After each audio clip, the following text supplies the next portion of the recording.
எம்ஜிஆர் காலத்தில் அதிமுகவில் எப்போதுமே உட்கட்சி ஜனநாயகம் இருக்கும். சாதாரண தொண்டனின் புகார் கடிதத்திற்கு கூட மதிப்பளித்து புகாருக்கு ஆளான நிர்வாகிகளை அழைத்து விசாரித்து நடவடிக்கை எடுக்கும் அணுகுமுறை அப்போது அதிமுகவில் இருந்தது.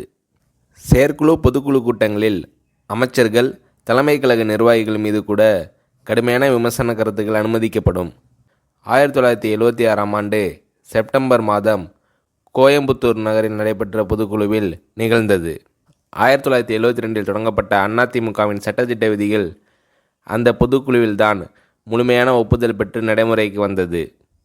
அதுவரையிலும் அதிமுக என இருந்த கட்சியின் பெயர் அனைத்திந்திய அதிமுக என்று பெயர் மாற்றம் செய்யப்பட்டதும், கட்சியின் கொடியை நிர்வாகிகள், தொண்டர்கள் அனைவரும் கைகளில் பச்சை குத்தி கொள்ள வேண்டும் என்கின்ற தீர்மானங்களும் இந்த பொதுக்குழு கூட்டத்தில்தான் நிறைவேற்றப்பட்டன. சிறு வயது முதலே எம்ஜிஆர் தேசிய உணர்வுடன் காந்திய பற்றாளராக இருந்து வந்துள்ளார். திமுகவில் இணைந்து பணியாற்றிய காலத்திலும் அவருக்கு விசாலமான தேசிய பார்வை இருந்தது. காந்தி, காமராஜரை மதித்து போற்றுவார். நேரு குடும்பத்தின் மீதும் அலாதி பிரியம் இருந்தது. அதிமுக தமிழ்நாட்டின் மாநில கட்சியாக இருந்தாலும் இதன் கிளை அமைப்புகள் ஆந்திரா, கர்நாடகா, கேரளா, மகாராஷ்டிரம், டெல்லி, அந்தமான் உள்ளிட்ட பகுதிகளில் செயல்பட்டன. கர்நாடகாவில் அதிமுகவுக்கு ஒரு எம்எல்ஏ இருந்தார்.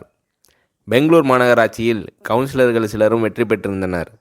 ஆந்திர மாநிலத்திலும் சட்டமன்ற, உள்ளாட்சி தேர்தல்களில் அதிமுக போட்டியிட்டு இருந்தது. புதுச்சேரியில் அதிமுக ஆட்சியை பிடித்திருந்தது.